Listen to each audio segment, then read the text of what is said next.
Yeah, I'm Christian Ridgewell. I'm the treasurer for Govis, and this is our first Lunch and Learn session this year. Hopefully, many more to come. So this is John Stuckey. He currently works at Spoke and has been a long-term government advisor, especially within the information management space. Starting out many years ago at Microsoft in the SharePoint arena, and has continued to work across many agencies. And I'm sure a lot of you know him. We're really excited about this kind of Copilot 101 that's about to present. So over to you, Jonathan. Thank you. For those online, I'll be stood up for the first part. I am going to walk through some examples, so I'll sit down for those. If at any point my projection drops a little bit in terms of voice, just shout at me and I will pick it up a little bit, okay? And for those online, when I sit down to do the examples, you should be able to get a clear shot of my face for any kind of lip reading, any kind of accessibility needs that you might have. Okay, so I'm actually really pleased to be able to kick this one off because I've got the opportunity to either start a great year's worth of content or I'm going to torpedo your calendar in one go. Hopefully the former, not the latter. So my background, as Christian says, is quite long in the tooth in New Zealand public sector, working both vendor and in terms of direct engagement consulting. I've been looking after organisations dealing with SharePoint, Microsoft 365 for information management, governance, privacy, content publishing for most of the last 20 years. So from this wonderful picture, which was professionally done and has not been photoshopped at all. So from that perspective, you'd be able to find out a fair bit about me around town. I work with a range of organisations today, from some of the largest ministries down to some of the smallest commissions.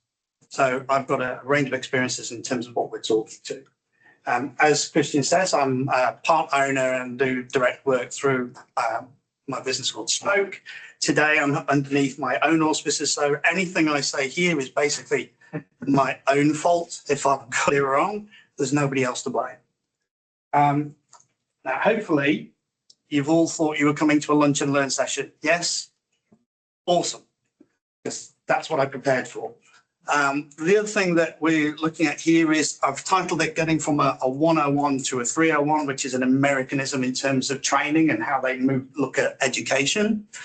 But because the adoption of generative AI in particular and Microsoft's flavor with Copilot and with their agent framework is quite expansive, we would be here for a week and I still wouldn't scratch the surface if I tried to cover everything. So what I'm going to do is give you a little bit about the learnings from what it means to take users through that whole adoption piece where they look at in terms of the initial use of Copilot in the client applications through to what it means to start working with agents across your content in your environment.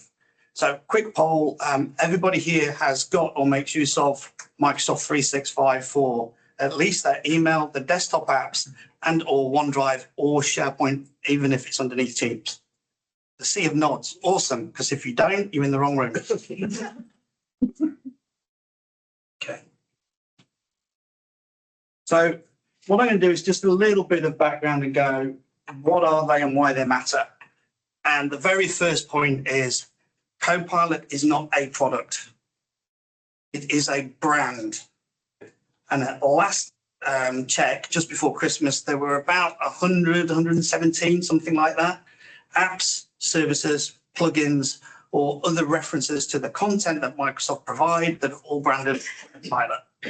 We are going to look at and talk about Copilot as it plugs into 365 applications to your desktop Office apps and where it results in a interaction, a bit like we're all familiar with the whole ChatGPT type experience. So I'm chatting to a service and finally, the resting state will be with an agent, what it means to introduce an agent based on that tool set.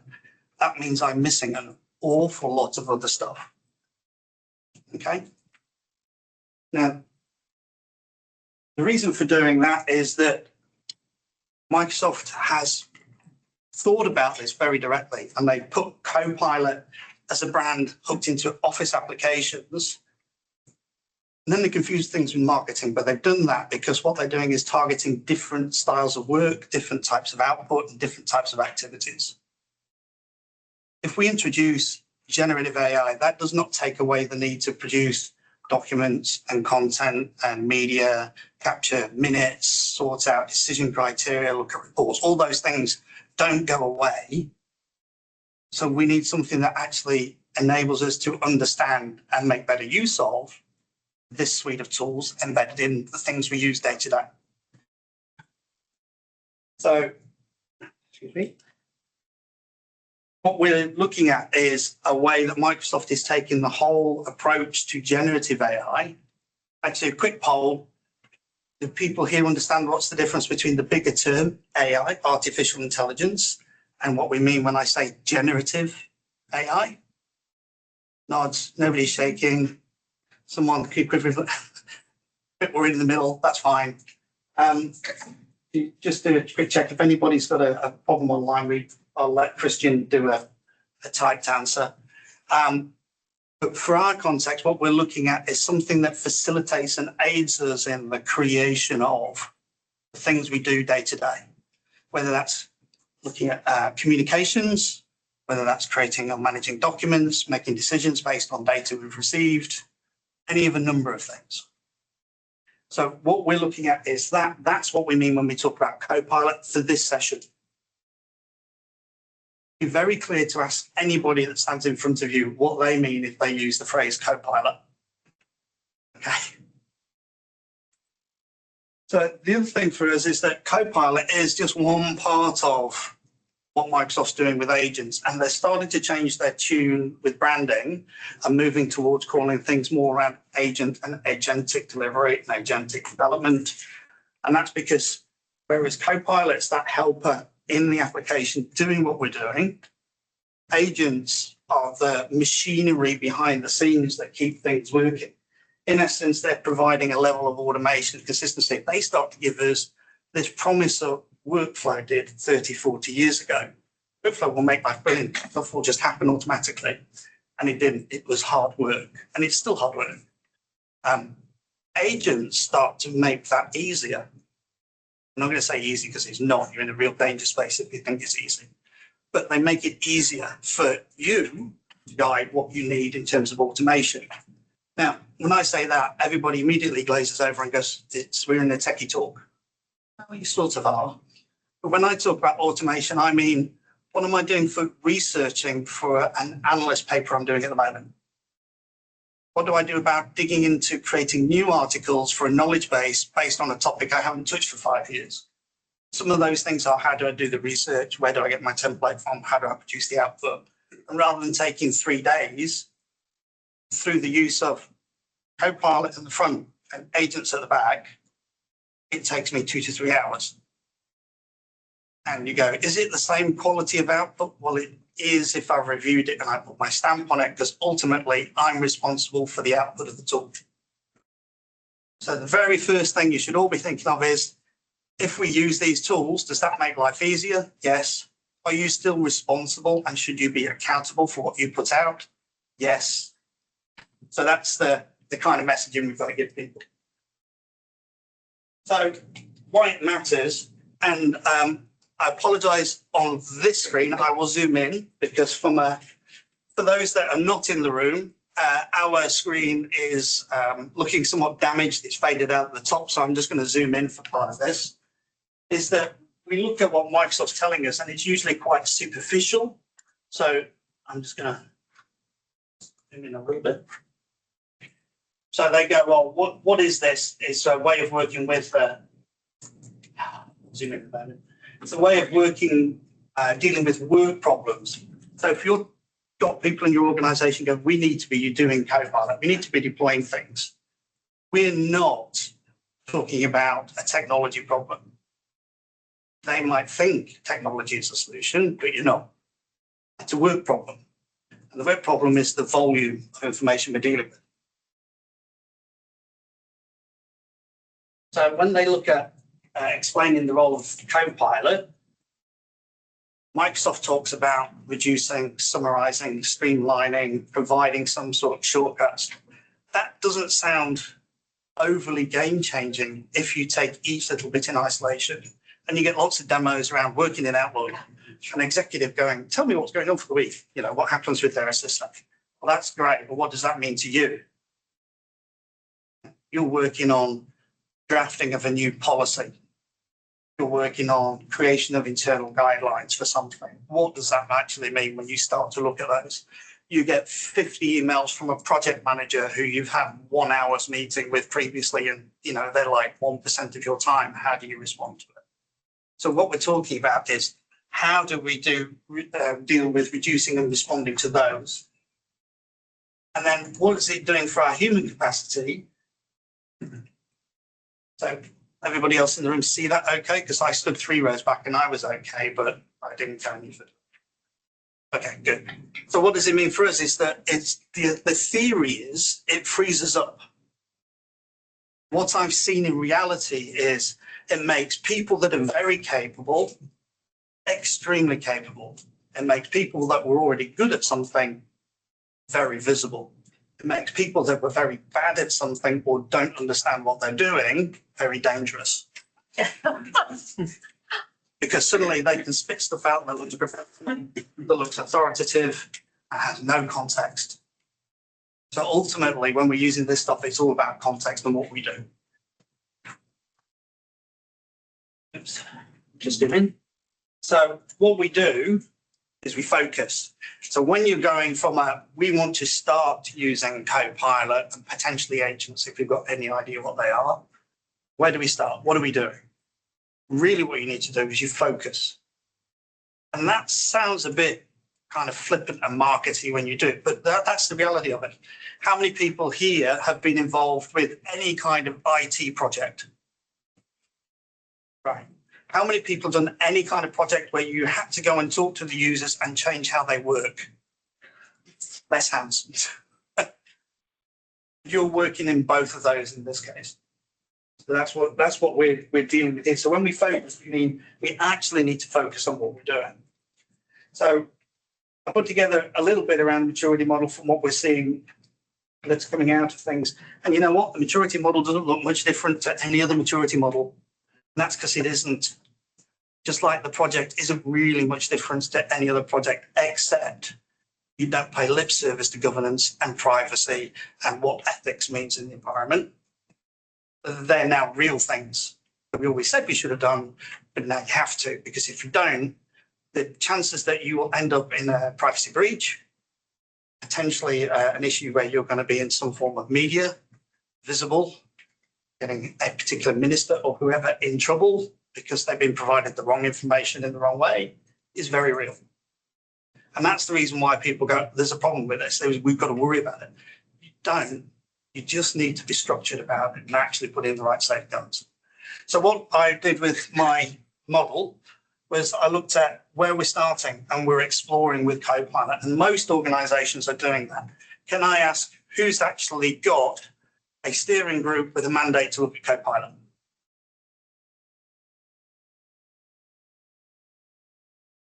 Okay. Who understands the words I just said? Right. Who's going to be responsible and is ultimately held accountable if you cause a privacy breach internally? That's what I mean by what I just asked. It's that group that sets the mandate needs to be part of the ownership and accountability. But ultimately, we've got to go, well, we're exploring it. Microsoft comes out with 100 different things. And if you go and look on their adoption sites, there are at least 20 items per product, per industry or role that they've identified, and they have identified lots. A lot of them come back to the same kind of things. Can you help me with the document? Can you summarize it? Can you provide the key points? Can you give me some digestive actions out of this meeting? Can you tell me what I should be doing for the next 3 days? What order should I do things in? So task management, communications, information analysis and consumption. So those are kind of the general things. But then you go, well, what does that mean if I'm a legal person? Well, for you, you've got lots of nice repetitive actions. If you work in law, you have to learn lots of statutes. You have to learn lots of evidentiary rules. You have to have lots of kind of case law behind you where you can go and pick different things out. Go, well, this one's relevant for this case. AI, in this case, generative AI and Copilot and the tools thrive in things which are structured. If we've got a set of documents, we've got a set of information, we've got something that's consistent, you've suddenly provided a means to make the people you've got way quicker, way more effective, assuming they're applying context. So what we're trying to do is to go, well, we want to explore what this can do, but we want to do it safely, which means asking yourself a couple of basic questions. Do you know what your information is and where it is inside of 365, in particular in SharePoint and OneDrive? Do you know who has access to it and should they? And can you identify if it's current or relevant? This is starting to sound like an IM pitch. I'm really sorry about that. But if you can't do that, then doing a structured pilot is the best way forward while you start to figure those things out. Structuring what you do is that focus. You have some people explore in a very contained, very controlled way, and you don't allow the policies to let other people go and pull those different things in. But you do an active exploration. Excuse me. You do an active pilot in terms of what you're going to do. So you pick in a topic, pick your business area. Do not just leave it with an IT area, because this is all about changing what happens for the business, whichever area of business you're in. Yes, IT need to be there. It will help them do things like establish automation, build scripts quicker, validate and outputs, generate all those nice things. They're already onto it, or they should be. What we want is every other area that wouldn't normally be involved, because that's where it gets scary for a lot of organizations. And what I've done is at the top, I've grayed the last two out, because going from exploring to structuring some pilot piece can largely be done with some good controls in a safe way relatively quickly. Embedding that into different ways of working and what you're doing now, that's going to be really challenging, because you will get a few people who are in the pilot or ahead of the curve that realize what it can do for them. It will just off, pretty much like any IT project or any change project. But they'll be more visible. Embedding the ways and then turning that into measured outcomes and continuous improvement, we're still feeling that in the industry. Microsoft's bringing out lots of tools, lots of reporting, controls, measured metrics. Half of those are actually useless. So they're all about how many people have started using it. Great, don't care. How many people use that every day to improve a single process, to change what the output is? That we're interested in. Just because you happen to turn it on every day and log in and there's a license allocated doesn't give you anything in terms of an organization. So what we're trying to do is to get our way through a level 1, through to a level 3, where we can start embedding things in our business and then move it into a continuous process. Does that make sense to people? Nodding heads, great. So for those of people that are out there and maybe a few online that are going, great, let's do 301 now, because we can find what 301 looks like. Let's jump to it. No. And I say no because we don't want your, this is normally this is an information worker, whatever that means. Think of this as being your privacy and your security people and the person on comms dealing with the external piece when your breach suddenly makes it external. That's them. That's not an IT person. So what we don't want to do is that. So what we want to do is to try and figure out as we go through that whole process, what are we genuinely getting out of it for us? I can give you some examples, and I'm going to give you some great examples. I'm going to give you different ones to the ones you normally get on the Microsoft type of presentation. But I'm going to give you some real ones. So I'm going to give you a real document and we're going to go through it. We're going to go through a real chat. what we're looking is, where are the risks? Where are the issues? And they all come back to those things I said at the beginning. What's your privacy like? Where's your information? Who's got access to it and should they? So what we're doing from that is we start to identify those things. Now, you hear lots of, oh, there's lots of risks you need to manage. But here's a really good example for you. If you point the Copilot language model, the Copilot ingestion model, if you enable it on your environment, it starts pulling everything in it can get access to. It's enabled like you with a license. It can go to all those different areas unless we've told it not to. And if you haven't gone, well, maybe we don't want it crawling all over our personnel files or all over our case files or all over our internal investigations. Or maybe we do want it there, but we want it very, very tightly scoped to just 3 people and that one agent. Then it doesn't know, it shouldn't use the information it finds when somebody goes, draft me a new document that talks about this. I'm creating a policy. The policy's got to address security and access. It needs to cover why our information like cases should not be going outside. And it goes, oh, great, I found all of this stuff in the case area. Do you want these as examples? No. So that's what we start doing. Because it doesn't discriminate. It relies on you to indicate and discriminate which things are appropriate and not. And then it asks you to go and verify that what it's told you is correct in the right context. So given everybody's interest here, I'm going to do a quick poll and just ask how many people are using some form of generative AI on email and communications today, whether it's a real one with Copilot in the managed process or an external. Yeah, some people willing to put hands up, others not. Just about everybody on. Yeah.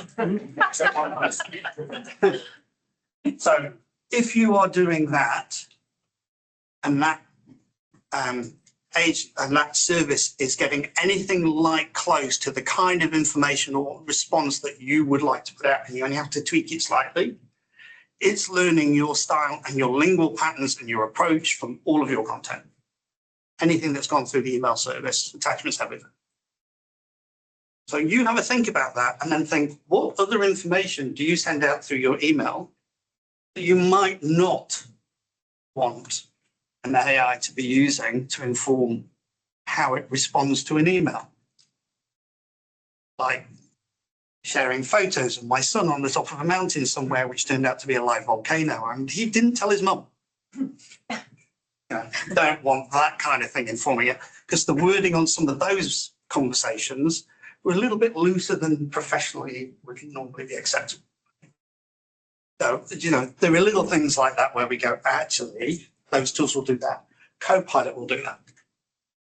Copilot's got an advantage over some of those external ones, though, like Gemini and ChatGPT, etc., because Copilot can look at all your chats, all your meetings, all your content you hold in OneDrive, anything you've drafted that's gone through an Office document in some shape or form, anything that's stored in SharePoint, potentially, eventually, any data that's related to you that you've interacted with, where it might be sat on a list or in the Dataverse if you're doing Power Apps or in other areas.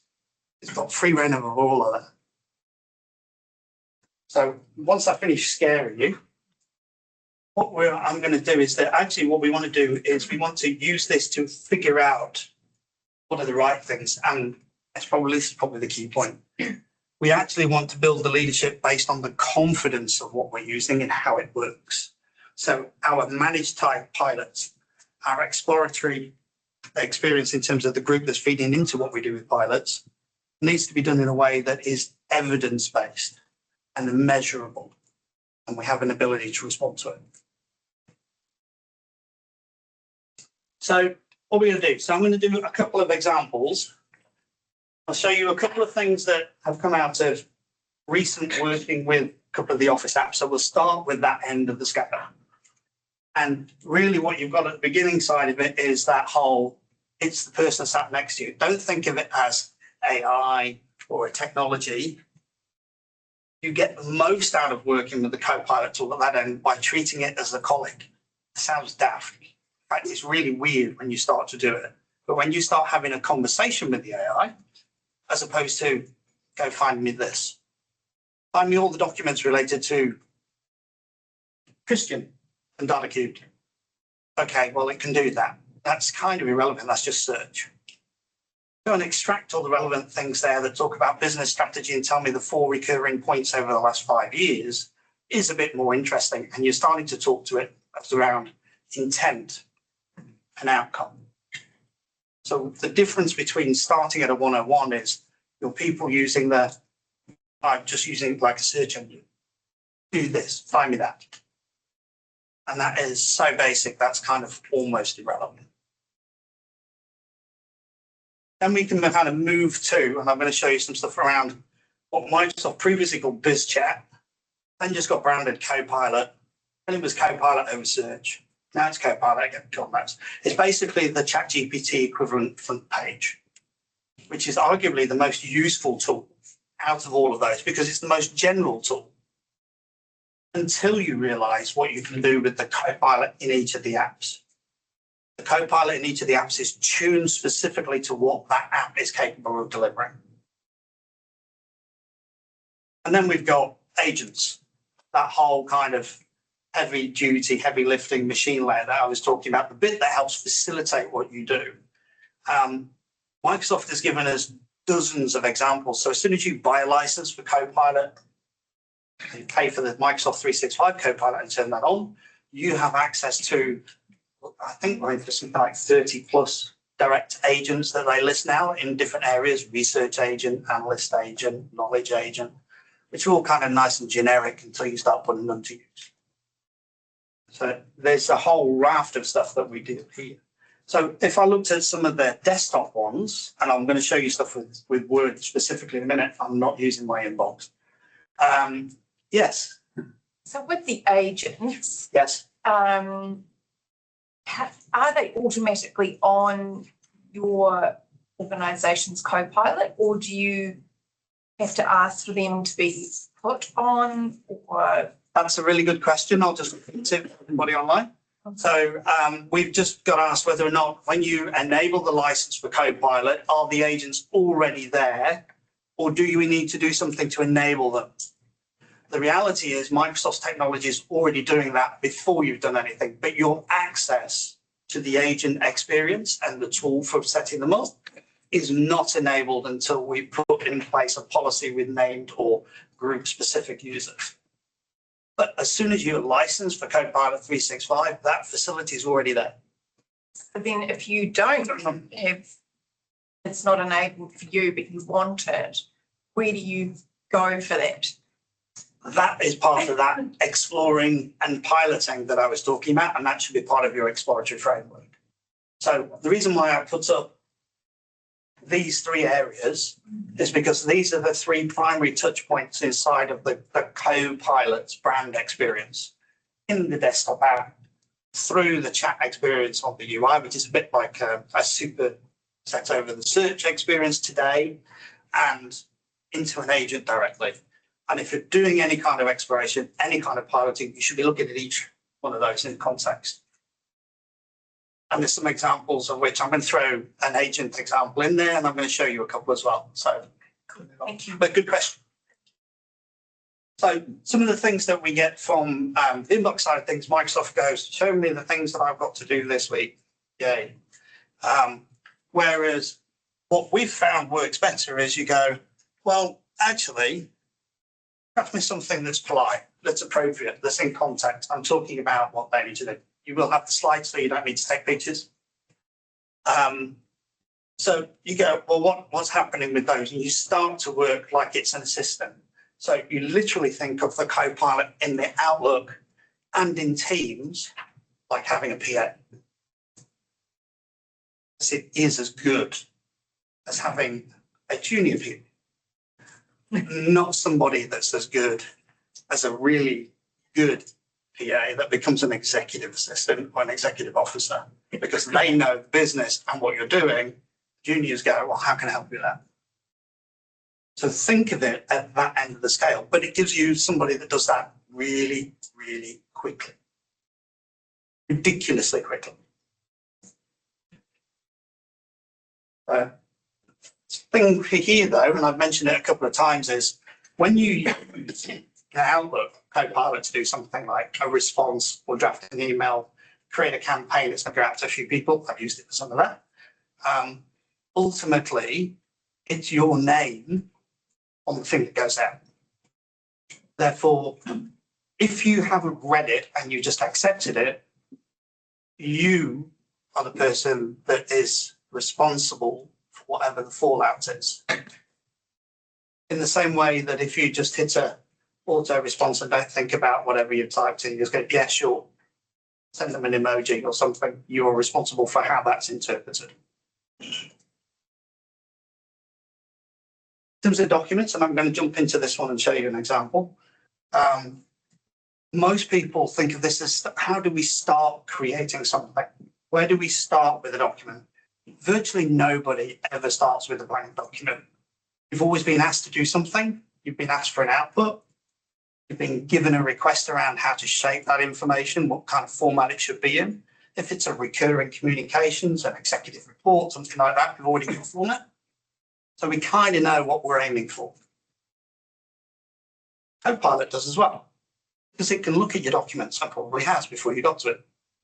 It can look at your templates and your standards and goes, oh, well, you've got 50 of these things going back 5 years and they'll follow that format. So you want one of them, do you? How about I just pull bits out of those for you? And it will start to give you structure and format and output based on those. So what you're actually getting to is from a create me an outline to things like first pass quality review. That doesn't omit the fact that you still need to have people in your quality review or an output review of a formal document, particularly with things like a policy. But it does mean that you can go, can you just go ahead, make sure I haven't missed anything grammatically, that it all makes sense in the context of the policy of what I stated at the top, that it meets our internal standards, does it meet our language standards too? Can you just do that check for me? And it will sit there and cogitate for a few seconds to a minute or so and come back and go, well, this works, this is good, this is good. Nah, that doesn't work really well. And so you get first pass critique without having to go out. But that still needs to go out afterwards. Now, that doesn't absolve you from doing your job. It just makes you quicker. So the key thing on the back of that is if you're producing anything like that as formal, you're responsible for making sure your names are correct, your dates are correct, your data's correct.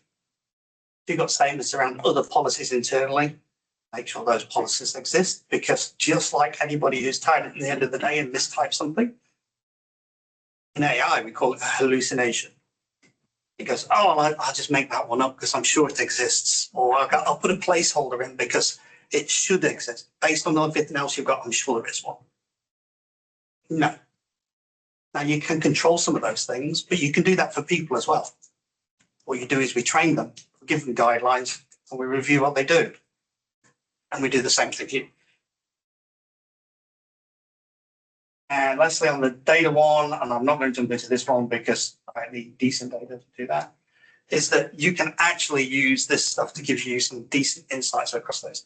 I'll give you an example. Somebody provided me surveys data that they took from dealing with the majority of their organization end users. We got about 8% of the organization canvas, which is not bad going for a send it out and forget kind of survey, but there was lots of free text boxes.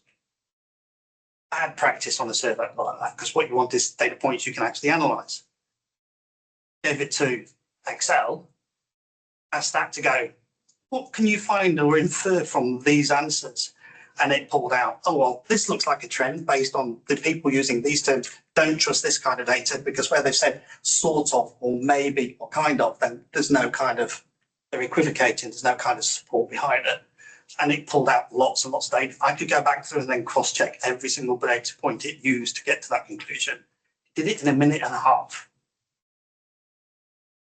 So, I mean, my machine was running slightly as well, so it's not a big set of data. It was only a couple of hundred sets of responses of a 15 question questionnaire, most of which were free text. So you can do that kind of analysis in there without having to spend hours and hours. But you only know if the answers are good if you understand the data and why you're asking it. And then some of those you go in and you go, well, that doesn't sound right. Let me go and just check. So you still need to do your job. So on here, it's the remembering not to skip the checking. So there's a few things like that. And what I'm going to do is stop sharing that one for the online, and we're just going to share a Word document in the background. It's the meeting.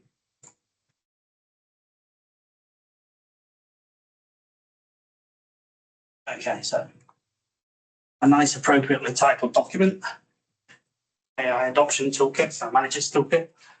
This is part of a suite of content that we've got. I'm just cleaning it up to make it available as a package. It's got relevant stuff in it based on what we're talking about. So from here, when you open this, the Copilot experience that you've got that opens up is immediately available. Either opening the chat like you would if you were going to ChatGPT or the business chat side of things, or when I jump into a document on the side. So I can now go, well, actually, I want you to create me something.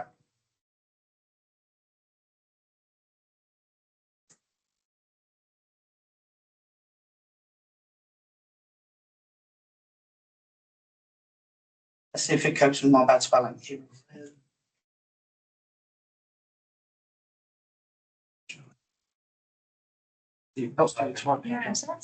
Are you? Well, that's a really interesting thing because you can see the document. And what I get is a little hover over box. So obviously Microsoft's use of this is a separate application rather than this is an embedded application is not quite there. What I will do is I will get the screenshot and we'll drop it into the slide so you can actually see those. Just going to go back to the other one. Here.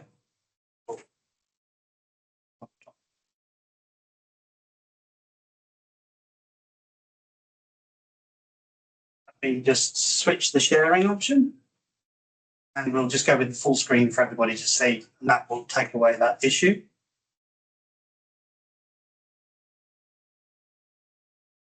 I did full screen. Good job, I remember to turn off the don't bother me options. So I was getting that hover over in the middle. So it's a bit of a dialog box. It just turns to, and I'll go back to the full Word document, which you should now all be able to see. So I said, draft me an irreverent introduction suitable for Govis. And then we'll leave it to go off and do its thing, and it will think about it, and it will look at the rest of the document, and then it will come back with some suggested content. So I could sit in my document and go, I need to create this section. I've got no idea where to start. Fairly uncommon unless you're relatively junior or it's a new area. But once we're dealing with that, we might go, actually, we can see what's there. It's come up with something. Let's just zoom it in for everybody. It kind of fits with the commentary I gave it with the one liner, and it's just generated me a single paragraph. And that's the basic kind of 101. What can I do with this? Whereas if I wanted to have a look at other options, then I could actually ask it to change some things. So I could say, make it more formal, make it more appropriate, make it more relevant to a particular industry, a particular area, a particular job role. Not going to do that. I'm going to take that bit out. What we can do with the full version of the pilot plugged into the site, though, is we can start to go, okay, can you take all of this section, and we're just going to use Microsoft's example and go, can you make it sound more professional and less verbose? So now we're starting to do refinement. We're not asking it to create something, we're asking it to provide suggestions and guidance. So that's the kind of thing where it comes back and goes, well, actually, just on those first two bits, here's where I might revise that or update it. You see here, it's gone, instead of lots of bullet points, it's giving me a sentence to just wrap it up. And then it starts talking to me like it's a working colleague. And this is where you step from treating it like it's just a tool like search or a help box, and you start stepping into what else can I do? Would you like it reformatted? You want me to produce an FAQ? Can we actually, because it's noted that the comments are in an FAQ set, do you want me to actually produce one in that format? If I've got a specified format, it will go off and ask me if I want to use that template.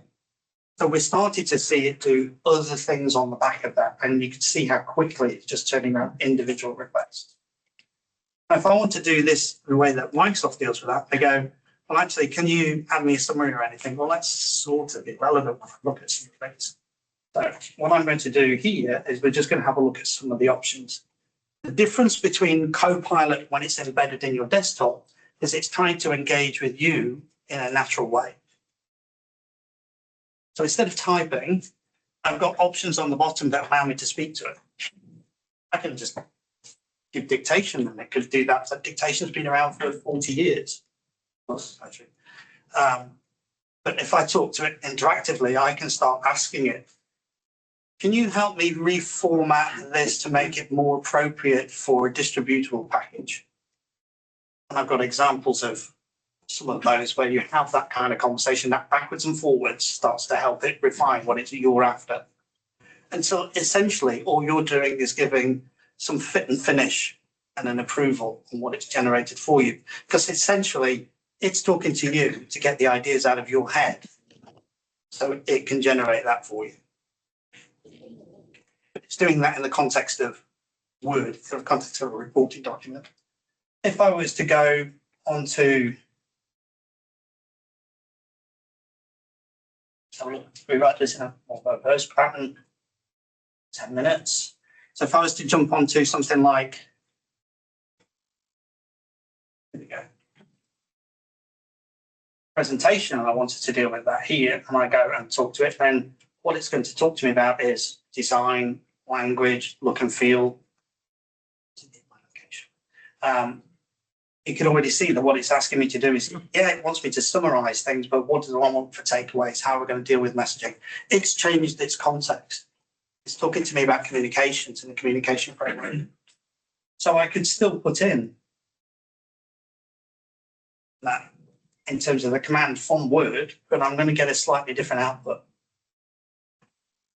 Yes, question in the back. I am going to be one of those people. I'm really sorry. Jump in.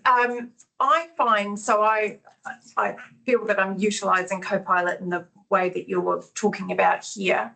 And then every now and then, and I don't know if anybody else across our government agencies has the same problem, I'll get I can't talk about that topic right now. Can you talk about something else? And I'm just sitting there going, oh my God. And it wasn't even anything sort of confidential or put in a way that wasn't offensive or anything like that. So what is happening there? Is that a limitation of our Copilot within our own agencies, or because, you know, I can talk to ChatGPT at home and have free reign, and I find Copilot can be very limiting. Yeah. How do you get around that? And if anybody else had that issue as well, I'm sorry. So let's address why you might get it, rather than how do you circumvent the controls. So the why you might get that are for several reasons. There may have been a setup where someone's actually gone, this whole set of information in your environment is not really appropriate for what you're doing. That may have been done. You have a preset of terms, phrases, and just basic conversational points that are globally pushed out from Microsoft, and they are very American in their thinking and the alignment. And you have to train your language model in the context of your organization for it to do. Some of those will still creep through. So you may have said a phrase that might have been, for whatever reason, listed as not appropriate. So that could be going on. You're I have seen it about a research paper, and that's not appropriate. I mean, I struggle with it. I really do. It is that, but I've had that on Gemini. I've had that on Perplexity. I've had that on Claude. I've had that on ChatGPT. Get it in Copilot. So you can get that everywhere, and it all comes down to what the model and the engine is doing at the time. Other things may be that actually it's got all of its resources that are dedicated to your environment are currently tied up doing something, not necessarily what you want them to do. That makes sense. And then that way you could end up with oh, well, I can't do that right now. Do you want to try again in a bit? Or do you want to, and really what that's doing is going, can you pause while I sort out whatever else I'm doing? So we get an allocated set of transactions and activities that we can deal with.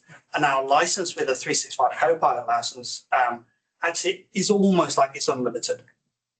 It's not, but it's almost like it is. And when you start dealing with agents, which I'm just going to flick to in a moment, then they work on the number of messages that they're dealing with for an answer. So if you ask it for something and it gives you an answer, it's gone through so many different internal transactions that can count down. If you're dealing with that in an agent, not in the Copilot in the office, in an agent, could be that you've hit a limit, you've hit a threshold where it's got available cycles, available messages to be able to answer you. Yeah, It could be any one of those. Exactly that. I'm sorry, I can't chat about that. Please try again later. So, It's when you get ones that feel like it's going, that's not appropriate, you shouldn't. Oh, no, I don't get those. Versus, I can't do it, I'm too busy, I can't do it. So think, when I said think of it like a personal assistant, if you go to one of your colleagues and go, can you just do this for me? And they go, too busy. Then you've got to treat it like that. Sometimes it will be like that. But then is that a capacity issue that we should be looking at as an organisation as opposed to? That's a good question as a follow-up around capacity for the service. And can we do that one offline afterwards? Because I've got sure. Sorry, we might have to go to questions quite soon too, so just. Yeah, we've got some quite relevant ones that we probably want to get answered online. So, okay. In which case, I'm going to cut the last section on the actual going through the agent, other than I just want to show this.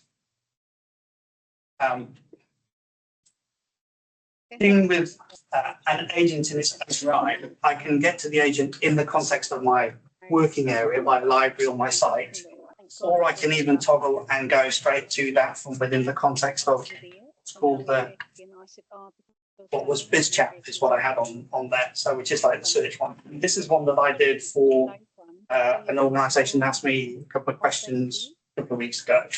I had the information, I didn't know where it was, didn't know what I was going to have access to, and I went, okay, can you use the guidance from this thing I found? Can you pull me through the steps that are online? Can you basically start to turn it into an article? Right, okay, then it asked me what I can do. I went, well, actually, there's extra steps because you've missed some stuff. Can you go back and revise it? Now, normally that might take me several hours to pull all that together. That took me about 15 minutes to go, oh, you missed a bit, go and do that, add that bit, here's another reference. So the agent side moves us away from specifics around Word or how you operate within a document or a spreadsheet or inside comms, and moves us into a process or information or an activity. I'm going to stop there. I have recognised that you've got a question. I will come back to you in a second. There are a couple of questions online. yes, so we've got first one for the basic data and stats slide, which is your Excel one. Yeah. Is this an agent, not just Copilot? So that was working on the Copilot in Excel, but you can target an agent at Excel data and ask it to do the same thing. So you can pull that out, but that was from working inside the data set. So do you have knowledge how to get Copilot to use the organisation templates when it generates Word documents? And could you get it to, for example, use your plain language policy or knowledge about our internal acronyms? So that was a question about using corporate templates and the guidance around language.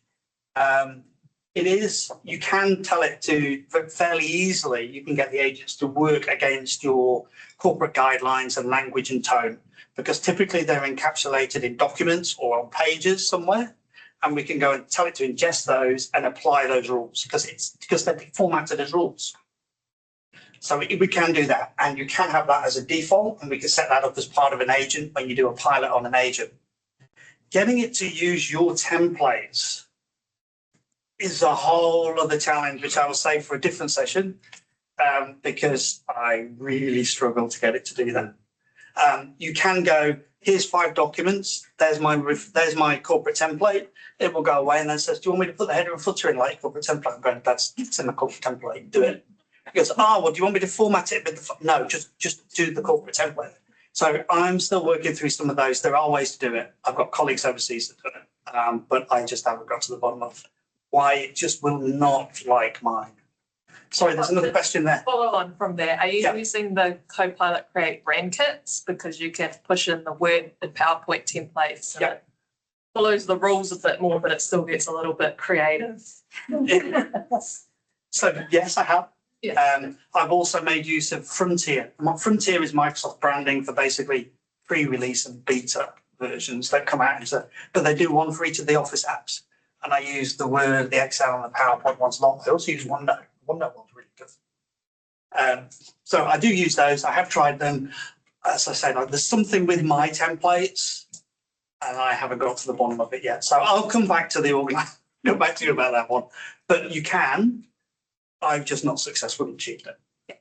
It's a language model, right? It's not a formatting model. Correct. Yeah. But it can make use of format templates as a reference for the output. So it shouldn't have the problem. But for me, it does. I've seen other people and I've got peers that do it no problem at all. But for me, it seems to get. Any other questions? Yes, can you just confirm that the information you're providing is in relation to Copilot Premium and not Copilot Chat available on the E5 license? It is in relation to the Microsoft 365 Copilot licensing. So all the stuff I've talked to is specifically geared around having a Microsoft 365 Copilot, which is analogous to the premium reference that was made. You get a free cut down version of Copilot embedded in your search anyway under your licenses of the government. But a Copilot license actually enables you for all the agent stuff, as well as for more advanced interaction direct inside the Office apps. So it was all related to that. Let's come to the guy over in the corner who's been waiting patiently. Sorry, you had a question? I was just animated. In which case, that's good. Do we have any others in the room? We're a bit over, so oh no, we're kind of more or less on time. Any other questions in the room? I'm going to do a short. I was just video. wondering, do you ever lose sleep over the fact that these agents can't tell the difference between data and instructions? And so, if you're getting to scan your inbox, what if you've got a malicious email that's trying to prompt inject your agent? Do I lose sleep over it? No. Does it bother me that sometimes it gets those two things confused and sometimes you have to tell it to go back and reread its instructions?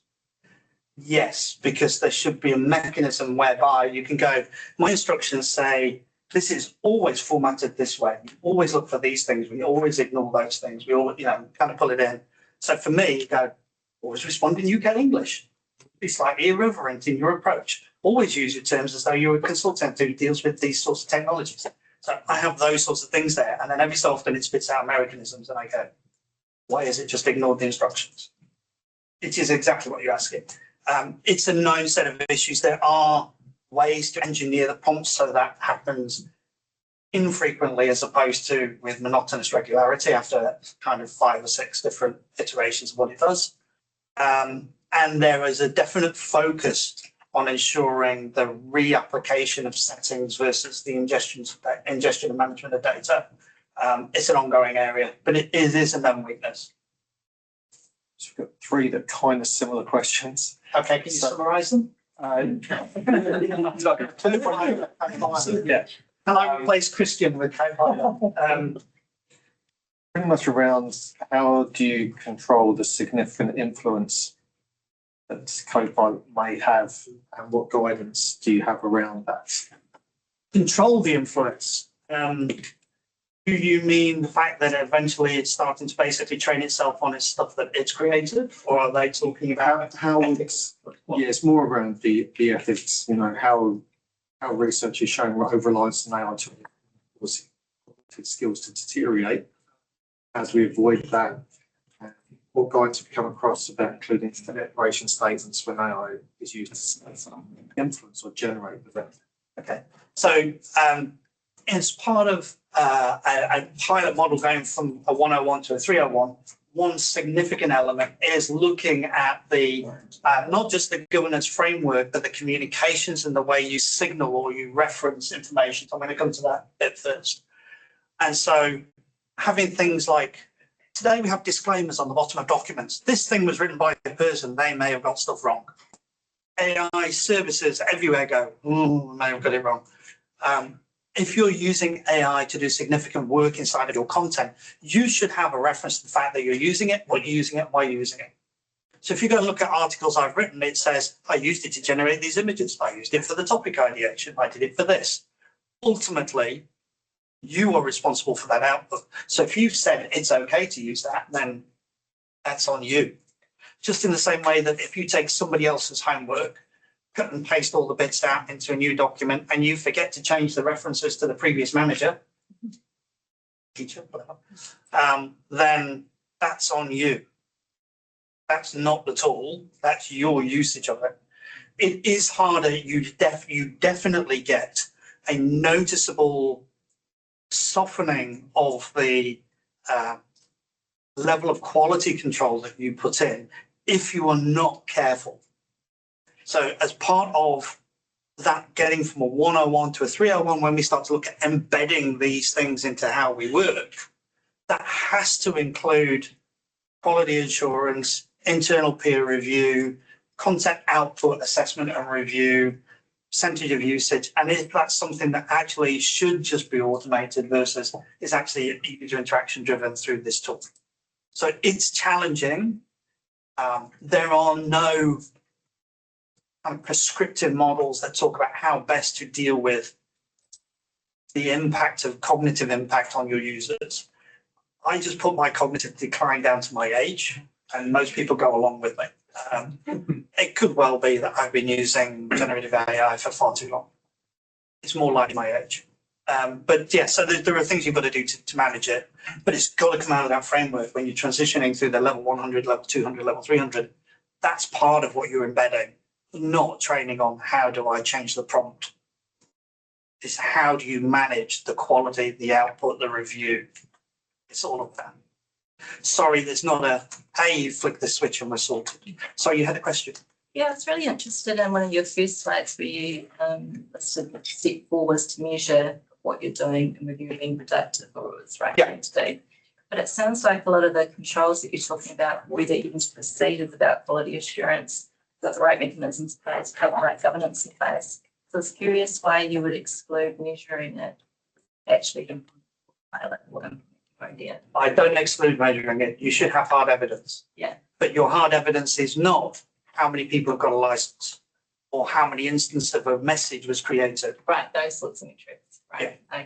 It's measured on how often was it used to refine policies, and was the refinement good enough? Did we use it or did we ignore it? So it's that kind of measure, not how often was it used in Word, because that's irrelevant.